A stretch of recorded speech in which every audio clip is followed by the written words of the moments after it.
Depuis les années 1830, des doctrines de démons ont fait leur apparition dans l'Église, et cela par le biais des pré-tribulationnistes dispensationalistes, comme nous pouvons les constater dans les commentaires de la Bible Scofield. Selon les avertissements prophétiques de Jésus et des apôtres, cela devait se produire pour les temps de la fin. Soulignons que lorsque des doctrines soi-disant bibliques sont enseignées dans l'Église sans qu'elles soient confirmées par le texte et le contexte biblique, sont des doctrines de démons. Chaque pasteur et chaque chrétien se doit de les combattre et d'avertir l'Église pour ne pas qu'elle soit séduite par les ruses de Satan, et cela afin que les chrétiens puissent rester attachés à la sainte doctrine du Seigneur Jésus. Comme cela a été prévu par Jésus et les apôtres, des doctrines de démons sont aujourd'hui en train de pénétrer dans des milieux chrétiens où l'apostasie s'avère accomplie. Les doctrines de démons avaient été prévues par Jésus et les apôtres, de faire leur apparition dans des milieux chrétiens, ceux des temps de la fin, entre parenthèses. 1 Timothée 4.1 avait prévu cet abandon de la foi pour ces derniers temps que nous sommes en train de vivre actuellement. L'Esprit dit expressement que dans les derniers temps apostasieront plusieurs de la foi, et ils s'attacheront à des esprits séducteurs, à des enseignements de démons, par l'hypocrisie de menteurs ayant été marqués au fer rouge dans leur propre conscience, Bible du semeur. Tous les chrétiens apostats seront la cible du diable. En abandonnant la foi, ces chrétiens abandonneront également l'amour, comme nous le dit Jésus dans Matthieu 24. Notons que dans ce chapitre, Jésus avait aussi prévu cette apostasie dans l'Église. Alors aussi plusieurs succomberont et ils se tariront les uns les autres. Plusieurs faux prophètes s'élèveront et ils séduiront beaucoup de gens parce que l'iniquité sera accrue, l'injustice entre parenthèses et l'amour du plus grand nombre se refroidira dans l'Église. Mais celui qui persévérera jusqu'à la fin sera sauvé, nous dit Jésus. Le Nouveau Testament nous parle de faux prophètes, de faux apôtres, de faux ministres, de faux frères. Ce sont ces hommes que le diable emploie pour introduire dans l'Église des faussetés, des mensonges, des fausses doctrines, des enseignements subtils comme le dit Paul dans Tite 1.11. Le but de ces fausses doctrines est de détourner les chrétiens de la vérité, 1 Corinthiens 11.13, Galates 2.14. Ces enseignements subtils bouleversent des familles entières, nous dit la parole de Dieu. Il n'est pas étonnant que Paul avertisse l'Église dans Actes 20.30. Je sais qu'après mon départ, dit-il, s'installeront des loups cruels, qui ne partiront pas le troupeau. Il s'élèvera du milieu de vous des hommes qui enseigneront des choses pernicieuses pour entraîner les disciples avec eux. Il nous faut donc rester attachés à la vraie parole telle qu'elle est enseignée par le Christ et les apôtres dans le Nouveau Testament. L'enseignement de Paul de 1 Timothée 6.3 n'est pas sans raison d'être. Si quelqu'un enseigne de fausses doctrines et ne s'attache pas aux saintes paroles de notre Seigneur Jésus-Christ et à la doctrine qui est selon la piété, il est enflé d'orgueil et il ne sait rien. Notons que ce chapitre nous prouve très bien que seules les paroles du Christ forment la vraie parole et la vraie doctrine. Dans ces temps de la fin, des centaines de chrétiens ainsi que de nombreux pasteurs abandonneront la foi pour s'attacher à des doctrines de démons et à des commandements d'hommes. Les fausses doctrines sont les principales causes de cet abandon de la foi. Les serviteurs de Dieu et les chrétiens doivent rester attachés à la vraie parole telle qu'elle a été enseignée par Jésus. Il est important de souligner que les apôtres ont traduit par la suite avec fidélité la sainte doctrine du Seigneur et cela dans les moindres détails. La recommandation de Paul à Timothée est un exemple pour chacun d'entre nous aujourd'hui. Paul engage Timothée à rester à Éphèse afin de recommander à certaines personnes de ne pas enseigner d'autres doctrines et ne pas s'attacher à des fables, à des généalogies sans fin. En tant que serviteurs de Dieu, nous sommes dans l'obligation d'enseigner avec exactitude les précisions du Christ et des apôtres. C'est le seul moyen de protéger l'Église de l'erreur des fausses doctrines, car ainsi dit l'apôtre, nous ne serons plus des enfants flottants et emportés à tout vent de doctrine par la tromperie des hommes et par le ruse dans les moyens de séduction, mais en professant la vérité dans l'amour, nous grandirons à tout égard en celui qui est le chef, le Christ. Éphésiens 4, 14 à 15. Cette exhortation de Paul nous rappelle que nous ne devons pas nous attacher à des récits historiques inventés de toutes pièces. Les avertissements de Paul avaient pour but de respecter le nom de Dieu et de Christ, afin que le nom de Dieu et la doctrine ne soient pas calomniés. 1 Timothée 6.1. Un prédicateur doit faire tout son possible pour respecter et honorer la doctrine de notre Seigneur Jésus. Et la seule façon de pouvoir y parvenir est d'y rester attaché. Nos messages et nos enseignements, notre vie chrétienne doivent être en harmonie avec la doctrine du Seigneur Jésus. En tant que serviteurs de Dieu, nous sommes dans l'obligation d'enseigner avec exactitude les précisions du Christ et des apôtres. C'est le seul moyen de protéger l'Église de l'erreur et des fausses doctrines. Car ainsi dit l'apôtre, nous ne serons plus des enfants flottants, emportés à tout vent d'autres doctrines par la tromperie des hommes et par le ruse dans les moyens de séduction. Dans la sainte doctrine du Seigneur, nous n'avons pas le droit d'ajouter des mots et des pensées humaines. des explications qui ne correspondraient pas au texte et au contexte biblique. Des grandes prophéties annoncées par le Christ d'actualité aujourd'hui. Il est important de dire que nous sommes en train de vivre 4 grandes prophéties qui annoncent la fin. 1. L'évangélisation du monde. Jésus a dit: cette bonne nouvelle du royaume sera prêchée dans le monde entier pour servir de témoignage à toutes les nations, alors viendra la fin. Matthieu 24, 14. L'iniquité qui s'accroît de plus en plus. L'époque de Sodome et de Gomorrhe est en train de revivre sous nos yeux. Aujourd'hui, nous vivons les temps de l'apostasie prédits par Jésus et les apôtres. Parce que l'iniquité sera accrue, l'amour du plus grand nombre se refroidira, c'est-à-dire des chrétiens de l'Église. En son temps, Paul avait déjà averti l'Église que personne ne vous séduise d'aucune manière, car il faut que l'apostasie soit arrivée auparavant et qu'on ait vu paraître l'homme impie, le fils de la perdition, c'est-à-dire le monde impie. La troisième prophétie que nous sommes en train de vivre actuellement, c'est l'abandon de l'amour, la charité dans l'Église. J'ai dit que l'amour du plus grand nombre se refroidira, Matthieu 24. C'est pour ces raisons que Jésus a dit: mais quand le Fils de l'homme viendra, trouvera-t-il la foi sur la terre? Une des grandes prophéties qui annonce la fin, c'est l'intrusion des fausses doctrines. Des milliers de chrétiens sont aujourd'hui touchés par ce fléau démoniaque. Nous vivons donc les temps de la fin, comme le souligne Paul dans 2 Timothée 4.3. Car il viendra un temps où les hommes ne supporteront pas la sainte doctrine, mais ils auront la démangeaison d'entendre des choses agréables, et ils se donneront une foule de docteurs selon leurs propres désirs, et ils détourneront d'oreilles de la vérité, et ils se tourneront vers des fables. De ce fait, ils mèneront une vie facile avec tous les compromis, toutes les permissions du monde présent. C'est pourquoi l'exhortation de Paul à Timothée: je te conjure devant Dieu et devant Jésus-Christ qui doit juger les morts et les vivants, et au nom de son avènement et de son royaume, prêche la parole, insiste en toute occasion, favorable ou non, reprend, censure, exhorte avec une pleine douceur et en instruisant. Les fausses doctrines d'hier et d'aujourd'hui. Le vent des fausses doctrines sont très puissants, dit Paul. Il le rappelle à Tite, en disant qu'il bouleverse des familles entières. Tite 1.11. Ils ont soufflé si fort ces temps-ci que des milliers de chrétiens sont tombés à la renverse. À terre, les fausses doctrines ont donc pour but de nous faire tomber et de nous éloigner de la vérité, alors que la vraie parole, la vraie doctrine a pour but de nous faire tenir debout jusqu'au retour de Jésus. Aujourd'hui, il y a la doctrine des souffleurs, celle des rieurs, ceux qui jettent de l'eau sur les chrétiens et qui disent: recevez le Saint-Esprit, ceux qui prennent le repas du Seigneur, le culte, en se couvrant la tête sous des toiles, ceux qui se permettent de dire qu'il n'est pas nécessaire que ce soit le Saint-Esprit qui nous fasse parler en langue et le don de la diversité des langues. Il n'est plus nécessaire aujourd'hui, puisque maintenant on peut apprendre toutes ces langues par le moyen des linguistes. Ceux qui prêchent que la grâce nous autorise à pécher et qu'elle ne peut plus nous condamner, ils traduisent faussement le texte: c'est par grâce que vous êtes sauvés par le moyen de la foi, et cela ne vient pas de vous, c'est un don de Dieu. Ephésiens 2.8. Ceux qui voudraient dire que le chrétien n'aurait plus d'efforts à faire, qu'il n'aurait plus à combattre dans la vie chrétienne contre le péché, la grâce se sauvait malgré tout. De ce fait, cette mauvaise interprétation change la grâce de Dieu en dissolution, comme le déclare Jude dans son épître. Il s'est glissé parmi vous certains hommes dont la condamnation est écrite depuis longtemps, des impies, qui changent la grâce de Dieu en dérèglement, et qui renient notre seul maître, le Seigneur Jésus-Christ. Jude 4. Ceux qui enseignent ces fausses doctrines essayeront de les introduire à tout prix dans la véritable Église de Jésus-Christ pour la nuire et l'empêcher de grandir spirituellement. 1 Timothée 3.1-6. Tout ce qui est contraire à la sainte doctrine du Christ doit être rejeté. Texte de mise en garde. 1 Timothée 1, verset 3. Tout ce qui est contraire à la sainte doctrine doit être rejeté. Texte de mise en garde. 1 Timothée 1, verset 3. Colossiens 2, 22. Les doctrines de démons ici, c'est à nous, serviteurs de Dieu, de les repousser et de les combattre. Prenons l'exemple du problème des vaches folles que l'Angleterre a connu et qui s'est répandu dans l'Europe tout entière. Les chrétiens ont eu peur de manger de la viande et de mourir d'empoisonnement à cause d'une nourriture contaminée. Mais pourquoi ces vaches sont-elles devenues folles? Point d'interrogation. C'est parce que les hommes leur ont donné une nourriture qui n'était pas de leur nature, de la poudre d'os et de viande d'animaux.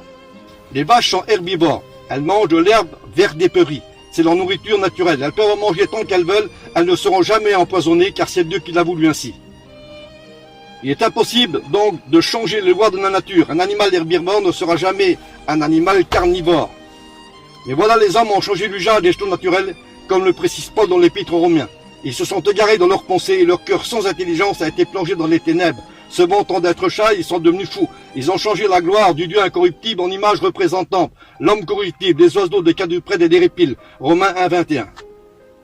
Ne déplaçons pas les bornes anciennes, gardons le bon dépôt, la sainte doctrine du Christ, la véritable nourriture spirituelle, celle qui convient à tous ceux qui ont faim et soif de la vérité, car pour une bonne santé spirituelle, une nourriture spirituelle est nécessaire. Il est impératif que ce message soit diffusé, afin que tous ceux qui ont été trompés, mis dans l'erreur par ces fausses doctrines, propagées par les commentaires de la Bible Scofield, se ressaisissent et contrôlent les versets de la Bible pour s'apercevoir que ces enseignements faussés ne sont pas dans la Bible. Et cela afin de ne plus être emportés à tout vent de doctrine contraire à celle de notre maître à tous, le Christ, Ephésiens 4,14. Rappelons-nous ici que les fausses doctrines ont un but très précis. Le diable qui en est l'auteur a pour but de détourner les chrétiens loin de la vérité et pour faire des chrétiens apostats. Je rappelle que ces fausses doctrines ont été propagées dans le monde à partir de 1830, ne sont ni confirmées par le texte biblique ni par son contexte. Les enseignements de la théorie de Scofield et Darby sont inexistants dans le Nouveau Testament. Il était donc impossible que les prophéties de Jésus concernant les temps de la fin ne s'accomplissent pas. Que ces faux prophètes, ces faux ministres, ces faux apôtres ne fassent pas leur entrée dans des milieux chrétiens pour les détourner de Jésus, de la foi et de la vérité. 1 Timothée 4,5. Comme nous l'avons déjà souligné, plusieurs fausses doctrines ont commencé à s'introduire dans des milieux chrétiens par les enseignements de John Nelson Darby et de Cyrus Scofield. La Bible Scofield fut l'instrument le plus efficace pour diffuser la théorie de plusieurs autour de Jésus, plusieurs moyens de salut pour des milliers de gens après l'enlèvement de l'Église. Soulignons que ce soi-disant salut pour des milliers de personnes après l'enlèvement de l'Église n'a jamais été enseigné ni par Jésus ni par les apôtres. Le message de Jésus et des apôtres a été d'annoncer un salut unique pour tous les peuples. Salut qui s'obtient par la foi, la repentance et la nouvelle naissance, selon Jean 3,3, selon Actes 2,38 et des dizaines d'autres chapitres appuient aussi cette vérité. Seule l'Église de Jésus-Christ sera sauvée, et jamais personne d'autre ne sera sauvé en dehors de cette Église, rachetée par le sang précieux de Jésus-Christ, l'agneau de Dieu qui ôte le péché du monde. Apocalypse 5,9. Il est très important de souligner que tous ceux qui ne font pas partie de la véritable Église de Jésus-Christ ne sont pas sauvés, et ne seront pas sauvés après l'enlèvement de l'Église. Cela est évident puisque Jésus a dit « Je serai avec vous jusqu'à la fin du monde ». Nous savons que la fin du monde aura lieu au retour de Jésus, ce qui ne laisse aucune possibilité de salut après l'enlèvement de l'Église. Au retour de Jésus, qui est son avènement, tous les incroyants seront punis pour n'avoir pas cru au sacrifice et au message de Jésus pour être sauvés. 2 Thessaloniciens 2,8. Il faut faire très attention à l'évangile du Christ et le respecter avec dévouement. Il faut honorer cela afin de ne pas enseigner un autre évangile qui serait contradictoire à celui annoncé par Jésus lui-même et les apôtres. Galates 1,6. Il serait antibiblique de séparer la sainte doctrine de Jésus qui impose à l'homme des conditions à remplir pour obtenir le salut unique et conditionnel, en se servant du mot évangile pour dire que l'évangile sauve tous les hommes, mais au détriment de la sainte doctrine du salut conditionnel. Car il est impossible pour l'homme d'être sauvé sans avoir été justifié, lavé de ses péchés par la rédemption qui est en Jésus-Christ. Tous ceux qui n'ont pas été justifiés par le sacrifice de Jésus sont perdus, car tous ont péché et sont privés de la gloire de Dieu. Romains 3, Ephésiens 1,7. Je peux affirmer que personne ne pourra entrer dans le royaume des cieux sans passer par Jésus, le seul chemin qui mène à Dieu, le Père. Jean 14,3. L'Épître aux Éphésiens nous dit que l'Église de Jésus-Christ réunit en un seul corps tous les hommes, juifs et non-juifs, par le sang de la croix, Éphésiens 2,15. C'est dans la postérité d'Abraham qu'est le Christ que tous les hommes, juifs et non-juifs, seront sauvés, car la postérité d'Abraham est le Christ. Si l'homme n'est pas devenu une nouvelle créature, il ne peut en aucun cas être chrétien, par conséquent, il ne peut pas être sauvé ni hériter la vie éternelle. Jean 3,3, 2 Corinthiens 5,17. Seul l'agneau de Dieu que le Christ a reçu le pouvoir de délivrer les hommes du péché, tant juifs que grecs, pour recevoir l'unique salut. Jean-Baptiste a dit, voici l'agneau de Dieu qui ôte le péché du monde. Il est donc impossible que Dieu ait établi deux plans de salut différents. Dans l'un serait pour l'Église et un autre pour les Juifs qui n'ont pas cru au message de Christ pour être sauvés. Mais la Bible nous dit que Christ nous a appelés non seulement d'entre les Juifs, mais aussi d'entre les païens. L'Épître aux Éphésiens nous déclare qu'il y a une seule espérance qui nous accorde le salut unique et conditionnel et qui nous est accordé par Jésus-Christ.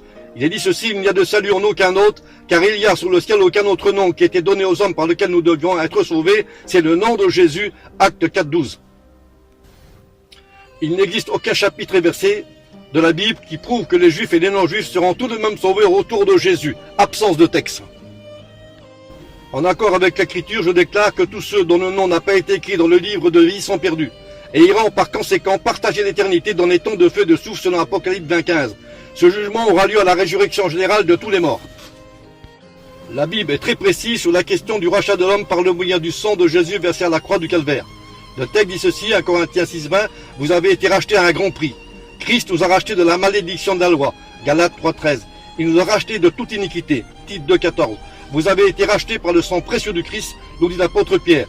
Tu as racheté par Dieu, par ton sang, des hommes de toute tribu, de toute langue et de toute nation. 1 Pierre 1,18. Par le moyen de la grâce qui est en Jésus-Christ, qui s'est manifesté à la croix du Calvaire, Jésus est mort pour nous racheter par son sang qui a coulé, pour nous sanctifier, nous purifier de tout péché, juifs et non-juifs, se trouvent réunis en un seul corps de l'Église. 1 Corinthiens 12,12. Soulignons que la doctrine du retour de Jésus n'offre pas à l'homme, quel qu'il soit, la possibilité d'obtenir un salut après l'enlèvement de l'Église. Car il n'a pas été prévu par les Écritures que ce soit le retour de Jésus qui sauve les Juifs et les non-Juifs, et des milliers d'inconvertis. Mais c'est le sacrifice de Jésus, mort à la croix de Calvaire, qui offre ce salut. La nouvelle alliance qui avait été prophétisée par la parole de Dieu et les prophètes s'est accomplie lorsque Jésus a été crucifié. Cette nouvelle alliance est le seul moyen pour sauver les Juifs et les païens. Romains 11, 26, Jérémie 31. Soulignons une grande vérité. Seule la grâce qui est en Jésus-Christ est l'unique moyen que Dieu établit pour sauver tous les hommes, tant juifs que grecs, selon Actes 15, 9 et Romains 5, 17. La foule innombrable d'Apocalypse 7, 9 est la véritable Église de Jésus-Christ. Elle regroupe tous les peuples, toutes les races, toutes les langues. Si elle chie devant le trône de Dieu, devant l'agneau, c'est parce que tous ceux qui en font partie ont été purifiés par le sang précieux de Jésus, l'agneau de Dieu. Lorsqu'un enseignement est annoncé sans preuve biblique, dépourvu de texte et de contexte de l'Écriture sainte, c'est un enseignement faux, c'est une fausse doctrine. Jésus a toujours cité les Écritures aux Juifs qui essayaient de le contrer, et il s'est servi des Écritures en disant « il est écrit ». Seule la justification et la nouvelle naissance, seule la croix où Jésus est mort pour nos péchés peuvent sauver tous les hommes. Seul le sang versé de Jésus a la puissance de libérer les hommes de leurs péchés. Seule la nouvelle naissance peut également nous ouvrir la porte des cieux et nous permettre d'entrer dans le royaume des cieux. Jean 3,3, Romains 8,33.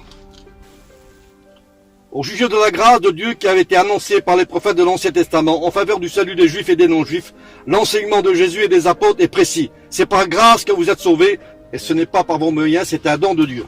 Aucun salut ne sera accordé pour ceux qui n'ont pas cru en Jésus. Seule la foi en Jésus peut sauver tous ceux qui s'approchent de lui. L'apôtre Pierre, entre parenthèses, l'apôtre des Juifs, en parlant des Juifs convertis à Jésus-Christ, il déclare que si des Juifs sont sauvés, c'est parce qu'ils ont été rachetés par le sang précieux de Jésus. Depuis la mort de Jésus, la grâce qui apporte le salut pour tous les hommes est toujours d'actualité. Les Juifs incrédules qui ont été coupés de l'olivier franc, s'ils ne demeurent pas dans l'incrédulité, ils seront de nouveau greffés. Soulignons que lorsqu'un enseignement est donné sur tel ou tel chapitre de la Bible, sans l'appui du contexte biblique, est incomplet. Un enseignement donné dans ces conditions arrive à faire dire à la Bible ce qu'elle ne dit pas. Nos messages et nos enseignements doivent être prouvés par le texte et le contexte biblique. Il est écrit « Parole de Jésus ». Ne pas respecter les conditions données par Jésus et les apôtres pour obtenir le salut unique, c'est changer la grâce de Dieu en dissolution. Rappelons-nous que le salaire du péché, c'est la mort, selon Romains 3, 23. Tous ont péché et sont privés de la gloire de Dieu. Romains 2, 12. Notons que les fausses doctrines sont une puissance entre les mains du diable pour dire aux hommes des faussetés, des mensonges et ainsi détourner les chrétiens des vérités bibliques et de la foi. Les pré-tribulationnistes enseignent que la foule innombrable qui est auprès du trône de Dieu et devant l'agneau n'est pas l'Église, mais que ce seraient tous ceux qui se convertiraient après l'enlèvement de l'Église. Ceux qui enseignent un salut après l'enlèvement de l'Église sont totalement dans l'erreur. Tout le Nouveau Testament contredit l'opinion des pré-tribulationnistes. Faire une erreur sur tel ou tel chapitre de la Bible n'est pas considéré comme étant une doctrine de démon. Mais enseigner volontairement un enseignement qui contredit Jésus et les apôtres, clairement défini dans le Nouveau Testament, est une doctrine de démon. Les doctrines de démons peuvent facilement renverser la foi des chrétiens, comme par exemple Hyménée et Philette, qui disaient que la résurrection était déjà arrivée. Ils s'étaient détournés de la vérité, nous dit le texte, en disant que la résurrection était déjà arrivée. C'est à cause de ces mensonges de Satan que les chrétiens étaient renversés au niveau de la foi. Soulignons aussi que les apôtres n'ont jamais fait de différence entre un juif et un païen. Les juifs et les non-juifs devaient être justifiés par la foi pour obtenir le salut unique et conditionnel. Jésus et les apôtres n'ont jamais fait de différence entre un chrétien juif et un païen. Les juifs et les non-juifs devaient être justifiés par la foi pour obtenir le salut annoncé par les prophètes. Les juifs et les non-juifs sont privés de la gloire de Dieu, selon Romains 2, 11. De ce fait, tous les hommes doivent se repentir de leurs péchés pour être sauvés. Acte 2, 38. Parmi les juifs, seuls ceux qui ont la foi sont fils d'Abraham, selon Galates 3, 8. Est tout à fait clair sur cette question, cette condition. Aussi l'Écriture prévoyait que Dieu justifierait les païens par la foi, a d'avance annoncé cette bonne nouvelle à Abraham. Toutes les nations de la terre seront bénies en toi. Ainsi tous ceux qui croient sont bénis avec Abraham le croyant. Notons qu'une doctrine de démon, c'est enseigner tout le contraire aux enseignements de Jésus et des apôtres. qui lui ont transmis avec fidélité l'enseignement du Christ dans les moindres détails. Quand dans les 4 évangiles, les apôtres ont respecté ce que Jésus leur avait dit, c'est-à-dire d'enseigner tout ce qu'il avait prescrit, selon Matthieu 19,20. Allez et faites de toutes les nations des disciples, les baptisant au nom du Père, du Fils et du Saint-Esprit, et enseignez-leur à observer tout ce que je vous ai prescrit. Notons que l'une des plus importantes doctrines de démons a été d'enseigner que des milliers de personnes pourraient être sauvées après l'enlèvement de l'Église et la dispensation de la grâce. En effet, Scofield prétend que la foule innombrable d'Apocalypse 7,9 n'est pas l'Église de Jésus-Christ, mais ceux qui se convertiraient après l'enlèvement de l'Église. Voici l'enseignement de Scofield en bas de page du chapitre 8. Voici ce qu'il déclare. Néanmoins, la grande tribulation sera une période de salut, une partie d'Israël sera sauvée, ainsi qu'une multitude d'hommes et de femmes de toute nation et de tout peuple. Ils n'appartiennent pas aux sacerdotes de l'Ancien Testament, ni à l'Église. C'est la déclaration de Scofield. C'est une erreur monumentale. Autrement dit, cette grande foule de gens qui en lavaient leur robe dans le sang de l'agneau ne serait ni l'Église, ni les prophètes de l'Ancien Testament, de l'Ancienne Alliance. Cette interprétation de Scofield est entièrement faussée, puisqu'elle contredit l'enseignement de Jésus et des apôtres dans tout le Nouveau Testament, qui annonce un salut unique et conditionnel pour tous les hommes. Les preuves sont bibliques et irréfutables sur cette question. Acte 4.12. Il n'y a de salut en aucun autre, car il n'y a sous le ciel aucun autre nom qui ait été donné aux hommes par lequel nous pouvions être sauvés, c'est le nom de Jésus. Soulignons aussi la prière de reconnaissance de Siméon, lorsqu'il présente Jésus au temple. Maintenant, Seigneur, tu laisses ton serviteur s'en aller en paix, selon ta parole, car mes yeux ont vu ton salut, salut que tu as préparé pour tous les peuples, lumière pour éclairer les nations, et gloire d'Israël ton peuple. Nous avons constaté que le salut de Dieu pour Israël et le monde est conditionnel. En ce qui concerne les Juifs, l'exemple nous est donné dans les Actes des Apôtres. En effet, pourquoi 3000 âmes juifs au jour de la Pentecôte auraient dû croire, se convertir, se repentir et être baptisés pour être sauvés, pour obtenir le pardon de leurs péchés, alors que tous les autres Juifs qui eux n'ont pas voulu croire seraient simplement sauvés par le moyen du retour de Jésus. Cela est faux et contradictoire à la doctrine du salut conditionnel. Le résultat du croire et du non-croire. Le résultat du croire. Croire pour être sauvé selon Marc 16,16. Celui qui croira et qui sera baptisé sera sauvé. Romains 19 nous dit ceci, si tu confesses de ta bouche le Seigneur Jésus, et si tu crois dans ton cœur que de la ressuscité des morts, tu seras sauvé. Car c'est en croyant du cœur qu'on parvient à la justice, et c'est en confessant de la bouche que l'on parvient au salut, selon qu'il est écrit. Le geôlier de Philippe a demandé à Paul et à Silas, que faut-il que je fasse pour être sauvé? Et ils lui ont répondu, crois au Seigneur Jésus, tu seras sauvé. Le pouvoir de devenir enfant de Dieu par la foi. Jean 1,12. La lumière est venue chez les siens, et les siens ne l'ont pas reçue, mais à tous ceux qui l'ont reçue, elle a donné le pouvoir de devenir enfant de Dieu. Il faut donc croire pour avoir la vie éternelle. Jean 3,15. Quiconque croit en lui ne périra jamais, mais aura la vie éternelle. Croire en Jésus pour ne pas demeurer dans les ténèbres. Jean 12,46. Quiconque croit en moi ne demeure pas dans les ténèbres, a dit Jésus. Le résultat du non-croire, c'est être exclu du repos éternel comme Israël. Hébreux 3,19. Ne pas croire en Jésus, c'est compromettre l'existence de Dieu lui-même. Ésaïe 7, verset 1. Ne pas croire en Jésus, c'est d'être exposé à la condamnation éternelle. Marc 16, 16. Ne pas croire, c'est de ne pas avoir la foi en la parole de Dieu. Jean 5, 38. Ne pas croire, c'est être déjà condamné, selon Jean 3, 18, selon 2 Thessaloniciens 2, 2. Ne pas croire, c'est mourir dans son péché, selon Jean 8, 38. Ne pas croire, c'est ne pas être la brebis du Seigneur, le bon berger. Jean 8, 38. Ne pas croire, c'est être sous une sentence d'aveuglement. Jean 12, 39. Ne pas croire, c'est manifester un état de péché. Jean 16, 9. Ne pas croire, c'est l'impossibilité d'invoquer Dieu. Romains 10, 14. Ne pas croire en Jésus, c'est faire Dieu menteur. 1 Jean 5, 10. Ne pas croire en Jésus, c'est faire partie du monde antichrist, anti-Dieu, anti-chrétien. Ce sont les impies. La suite de cette étude biblique sur les doctrines de démons vous sera donnée prochainement. Votre frère Amouchou qui vous aime à tous et qui prie pour vous. Que Dieu vous bénisse.